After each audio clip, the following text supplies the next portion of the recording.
So, let me think of how to start this. Okay. Back to the beginning. So we're here today. We're here today on the occasion of the 15th anniversary of our company bringing back the Blackwing pencil. Mm-hmm. So 15 years ago today, the first Blackwing was launched into the ether, and all credit to Charles Berolzheimer for figuring out how to make that first pencil. So, I mean, what is it about the Blackwing pencil that makes it so difficult to make, so expensive to make? Why did it go away? Why did nobody bring it back sooner? Why was Charles the only one that could figure out how to make this pencil? I think there's a lot of different factors, especially with the way that Charles approached it. Blackwings were known for their exceptionally smooth graphite. That was their calling card. I mean, since the 30s, like that was the thing. And so, the most important thing to get right, besides the look, was the graphite. And Charles' family's been in the pencil industry for hundreds of years, literally hundreds of years. Literally. So he knew where the best graphite in the world was, where the best painters in the world were, where the best woodworkers in the world were. And so he was able to, literally craft the perfect pencil, the ideal pencil. And that's something that just isn't done in the pencil industry. Plus, it's very expensive to do. Oh, absolutely. And to make, and most pencil manufacturers that wanted to sell pencils for $2 a box weren't going to be able to put this one together. No, they're looking to cut costs. They're looking to figure out ways to save. That's why the Blackwing went away, right? Because the machine that made the clip actually that allows you to remove and replace the eraser, that machine broke. And that's another investment you got to make. You got to rebuild the machine, retool those parts. It's easier just to cut it. And so, it's really having to have that kind of commitment to quality, and not just quality, but have a commitment to just doing things the right way, that I think made it so challenging. It was basically a startup, right? I think it was as much an experiment as anything, that first Blackwing pencil. And obviously the company had the foresight, this is well before us, to claim the pencils.com domain name in the 90s. So I think as much as anything, it was an experiment at that time of how to make just really good, really cool pencils and sell them on this cool domain we have and see what happens. Right. Yeah. We were selling pencils out of plastic bags, right? It was an experiment. It was a hobby. It was all of these things, but at that point, it wasn't a business. No, and I think it's important to clarify that Cal Cedar, right, at the time was in the wood supply business and had been in the wood supply business for almost 100 years at that point. And as we talk about quality and materials, Blackwing pencils are all made from cedar, which enables the highest quality of pencil to be made. It's also the most sustainable. And so the core business of this company at that time was supplying cedar to pencil manufacturers all over the world. Right. And this was, I think, if anything, just a fun challenge to Charles, who was a pencil fan. At that point, there were pencil bloggers, and social media was starting to become popular. In fact, I knew Charles socially. We had mutual friends, and I got a kick out of every time I'd see him out and about. What's going on? Tell me about this. This guy was pencil royalty. His family was pencil royalty. He had the pencils.com name. I knew nothing about pencils. And honestly, I think that's one of the reasons we were able to build this, is I was an outsider. In fact, the first time I spent extended time with Charles, he said, "Hey, would you come by the office one day and let me pick your brain on some of this stuff, and I'd like to show you what we're doing. At that point, he had just made the first Palomino Blackwing pencil, but was still trying to kind of figure out what a business might look like. And I remember I had this yellow legal pad in front of me, and I didn't know anything about pencils. And he spent the afternoon telling me about, introducing me to different brands and telling me the history of the brand and history of wood species and how pencils were made. And he would give me these pencils. Here's a pencil. I didn't know what to write with it. I wrote my name on a piece of paper. Yeah. Yeah. And he just kept throughout the day telling me about another brand and giving me the pencil. And to me, it was just like every other pencil I'd ever used. It was just like the Dixon Ticonderoga I used in school. In fact, I still have that sheet of paper with my name written 20 times. And then about 2.5 hours later, he hands me this first Blackwing pencil that had been made. And all of a sudden it was distinctive, so it caught my eye. And then as soon as I wrote with it, it was like, whoa, this is the first thing that I've been handed all day that actually not only has a difference, but kind of a wow factor. Yeah. And then he tells me the story about the history and the famous people and Steinbeck and so on. And it was like, whoa, yeah, this is it. And it kind of inspired me. It kind of inspired me from the get-go of, it was a time when I was starting my family and I was concerned about the fact that screens were becoming such a big part of our lives, and what was raising kids going to look like in an era where everybody's on phones and iPads, and just the intentionality of putting pencil to paper. That's really what caught my attention, and that was kind of the first broad vision of this. I remember from there, I kind of sketched out a very informal business plan, more of a vision, extended vision of what I thought this business could be. And it was all about Blackwing. And it was just that fact that, again, in today's world more than ever, it needed people to put pencil to paper. And I think we identified at that time that we should lean into the connections to music. I mean, the people who are fans of independent music and buy records and sit down and truly listen and engage with music are the same types of people that would appreciate and pay for a quality pencil. Right. And so from there, it was like, okay, how do we focus on Blackwing and turn this thing into a business? And it was, I guess, April and May of 2011 when we decided, okay, we're gonna offer this wholesale. We're gonna go to stores, try to get stores to carry this pencil. And we went to our first trade show. It was Charles and I and Phil. And at that time, there wasn't a team. It was, my resources were people that worked on the wood supply part of the business, whatever extra time they had. And we were lucky enough to have a really sharp IT person at the time. And in fact, Charles' admin assistant spent a lot of time helping us out at the time. But it was going to that first trade show. And I remember, like you said, we were selling Blackwing pencils those first few months in plastic baggies on the internet. Yeah. We had to develop packaging and everything else. And I think the first thing I realized is, holy crap, I need some help. Yeah. And then that's where I came in, I guess, huh?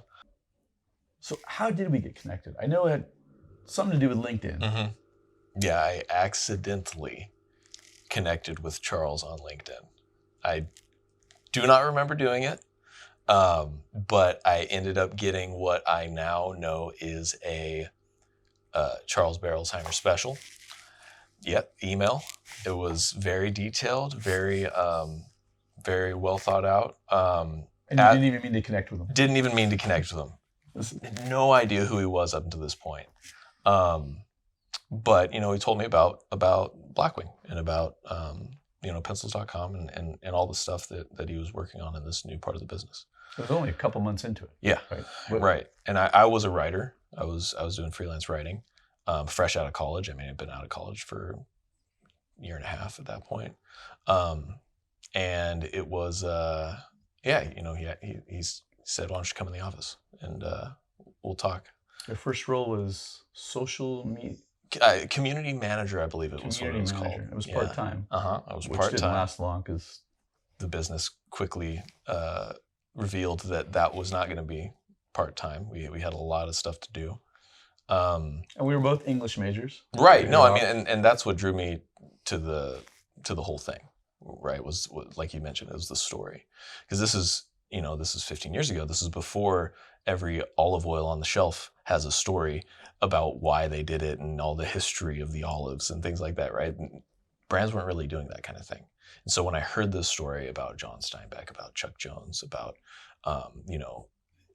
the rise and fall, the discontinuing, all that fun stuff, it really grabbed my attention as someone who literally went to school studying stories. Like that's. And you were telling a lot of stories at that time. I was telling a lot of stories. Yeah, as a freelance writer, I was telling all sorts of stories, and none of them were as interesting as. How many blog posts were you writing a day? It was some. Yeah, I mean, I would shoot for 40 a day. That was my goal. I didn't always hit that, but yeah. I remember thinking, this guy's full of shit on his resume. There's no way he's writing 40 stories a day. Then I understood. Yeah, it was. I mean, it was the early days of content. Yes. So it was quantity. That was the name of the game.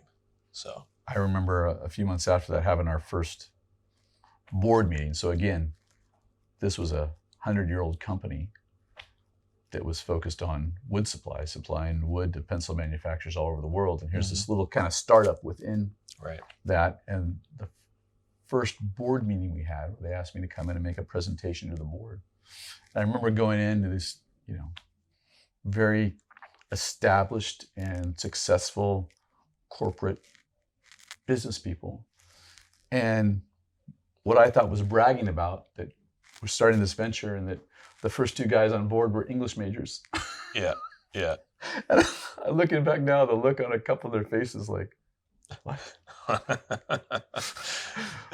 Probably thought, we're screwed. We're screwed. Yeah. And I'm thinking like, that's what you want. If you're trying to build a brand and a culture, you want stories and you want ideas and you want creative. I mean, one of my favorite parts about this journey is when I look back and that we didn't hire. I mean, one of the next full-time hires we made was Anne Marie in 2015. So we were 4.5 years into this before we hired a sales manager. Right. We were in 300 some stores before we even had a sales manager. It was all organic. It was just based on a lot of the events and ideas. Some of them didn't even make sense, but it was all organic. People were coming to us, and it was word of mouth. Right. And a couple trade shows we'd go to, but we didn't really have a sales team at that point for the first several years of doing this. No, I did a lot of sales. You did a lot of sales. Everybody did. I mean, but I think it's important what you just mentioned, that this was always imagined as something beyond, at least since once you started. This was something that was not just a pencil. Right? Like Blackwing before this was just a tool. It was something that, people used to do a job. But with this revival, it really was a focus on culture and how do we make this feel like something that is important beyond just being, a tool that people use. Well, there had been a lot of research done, especially recently at that time, about the health benefits of just unplugging and living more mindfully. And so I think both of us believed in that. And how can we use this pencil, this really cool tool that's existed since the 1930s and has this really great history?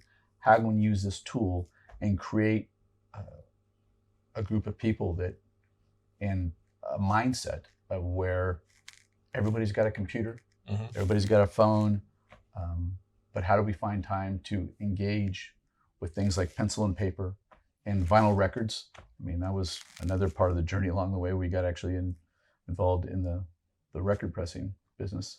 But it was just this whole idea of living more intentionally and more mindfully. And to do that, we were just trying to, really at its simplest form, we were trying to get as many pencils out in the world as we can. How do we get as many people using pencils in the world, and do that by making a really, really cool product and telling some cool stories that caught their attention. Right. And selling them in places where you wouldn't expect to find them. I think that was like, I do remember when I came in for my first interview, one of the questions that you and Charles asked me was, where do you see this being sold? And I remember saying record stores. And that's always been something that in order to get more people excited about a pencil and more people to use pencils, you have to put them in places where people are already excited to be. They're shopping for things that they're excited about, that they're passionate about. And for pencil people, that may be pencils, but for music fans, that's a record store. That's where they're getting excited about whatever it is that they're getting excited about. So, that was always something really important when we were bringing it back. What do you think along the way? What do you think was the biggest challenge early on, or the biggest fear early on? I mean, so we kind of reflect on these last 15 years. I mean, it's kind of our biggest challenge to date too, I would say. But it's really just, the reason the Blackwing disappeared is because it's hard to make. And the part that's hard is that ferrule and eraser. And so figuring out in the early days how we were going to keep up once we did bring this to wholesale and volumes got larger. How are we going to keep up tipping when we started, it was literally a bunch of people sitting around a table gluing pencils by hand. Right. The metal ferrule to the wood. Yeah, attaching erasers to the wood by hand. How are we going to keep up with this? It's not scalable. And a lot of people may not realize this, but traditionally pencil manufacturers do that with a staple. Right. Crimping. Yes. So it's pressure, not glue. Which leaves holes, and there's all sorts of, it's just not a clean look. And we wanted that really clean, pristine look. Right. Which I'll be the first to admit that over the years, I can't remember how many times I've said, let's just crimp the damn things. Should have crimped. Yeah. But we were beholden to the quality and our own expectations. We thought that was the right way to do it. We still think it's the right way to do it. And so that's the way we do it. But yeah, going from sitting around a table to having a small custom machine built that semi-automates the process. It wasn't really automated. To the machine that we have now that's, fully automated but not keeping pace to wherever we're going to go next. It's something that we're constantly having to think about and constantly having to, reevaluate and honestly innovate in, because there's nobody else doing this. So, that I think that's the biggest challenge and will continue to be our biggest challenge. I think one of the things we talked about from the beginning was the little things. And that's just, I think, a great example of the little things. Mm-hmm. If we're going to do this, we've got to pay a lot of attention, a lot of mind to the little things. Right. And that was a little thing that's become, and like you said, today is still a big challenge, trying to keep up with the process of gluing, and not just gluing the ferrules to the pencils, but aligning it so the flat side of the ferrule aligns with the imprint on the pencil. Right. Similar question. What do you think was your biggest triumph of the early years? My biggest triumph? Or our biggest triumph. Now, you're not you specifically necessarily, but what was the biggest, our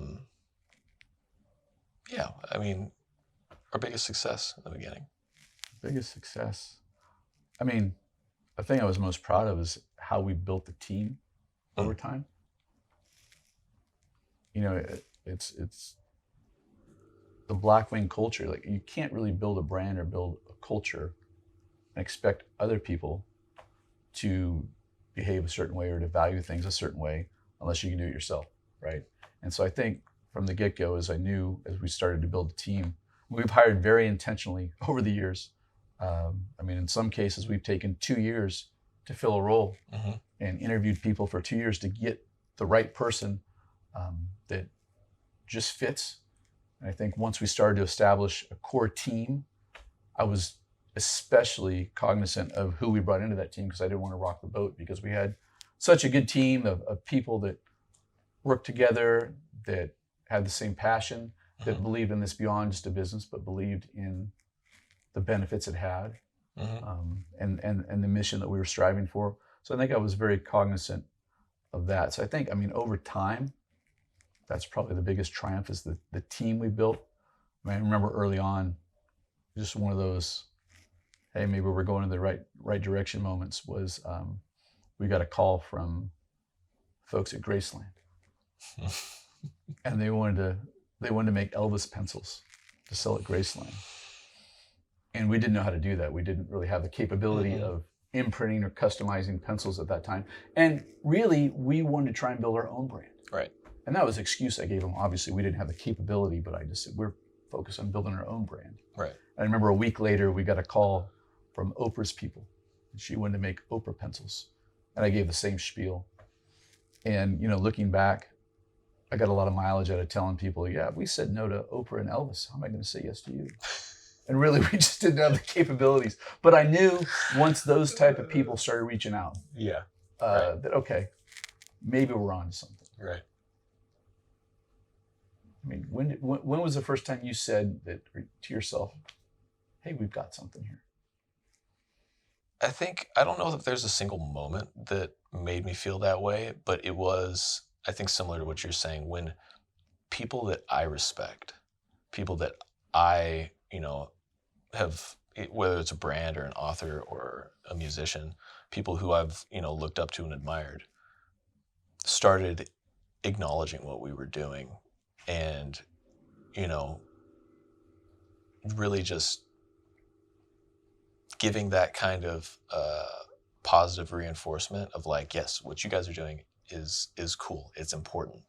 You know, once that started happening, I was in on the story before, but like once that started happening, I was like, yeah, we're doing something important. Like, this is a business, but we try to make it about so much more. And seeing that actually manifesting itself in the world and in people that I'm interacting with on a day-to-day basis, like that's, I mean, it's always fun to see it out in the wild. Yeah. See it in a music video or right on stage, or right. I know you had the experience of Drawn to Life, going to Disney World. Yeah. Pretty cool. Seeing it as part of a Cirque du Soleil performance was certainly not something that I ever thought I would see, but really, really cool. Yeah.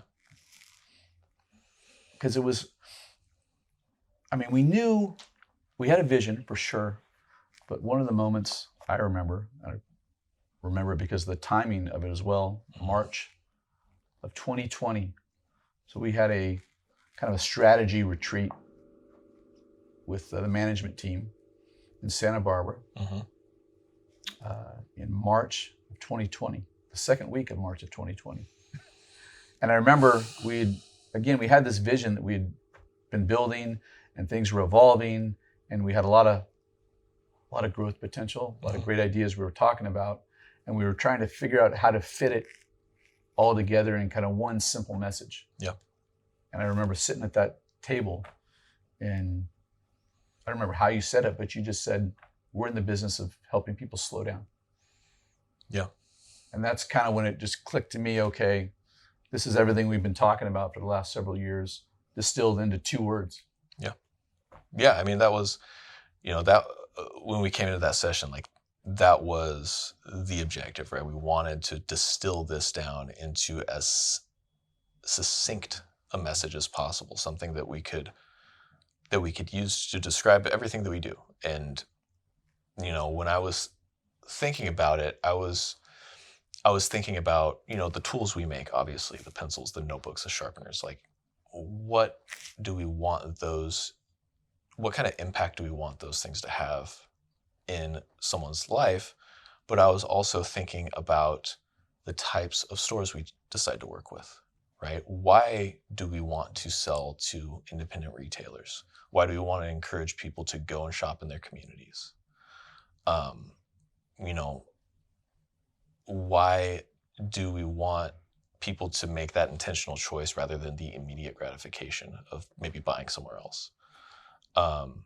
Why do we want to support music and arts education in schools when so many schools are moving towards testing and really, metric-based learning? Why do we want schools to take a step back and say, no, arts and music are important? So, these were all different layers of what we were doing that really felt like they were all part of a core message. And so, slowing down is what came out of that. Yeah. And I remember we had all these grand plans. And then we came back to town, and 3 days later, we shut it down. All right. Which is pretty wild. Yeah. When you think about this journey of the last 15 years, the fact that right in the middle of it, we just stopped everything, changed course. I mean, we didn't really, well, I guess we did. We did make some pivots. Sure. During that time, refocused on different things, and kind of set aside some of the initiatives that we were ready to launch and bring into play. Yeah. But it really, it let us really bring that message to the forefront, because it was a time when... It was perfect timing. Yeah, it was a time for better or for worse. When, the world kind of ground to a halt, but everyone's minds were going a million miles an hour. And so us being able to say, communicate this message of slowing down and mindfulness and giving yourself space and time to, process things and be present. It was, it was a good message, I guess. Yeah, and here we are in 2025. I feel like we're finally now just really starting to focus and have made progress in this past year on some of those initiatives that we talked about in 2020. So we're still, I think, seeing some of the effects of that, but the timing of the whole thing was pretty eerie, of having that conversation, having those meetings, and then all of a sudden changing the course of the business. But when we got through it, there's been a number of challenges we've gotten through. I can't tell you how many times, this whole venture has been questioned by people internally, people externally. And we certainly got a ways to go, but I think I'm proud of what we've done. But yesterday, we ran some cool promotions tied to the anniversary, and we sold more yesterday than we sold the first year. The whole year, yeah. Pretty wild. Pretty wild, pretty exciting though.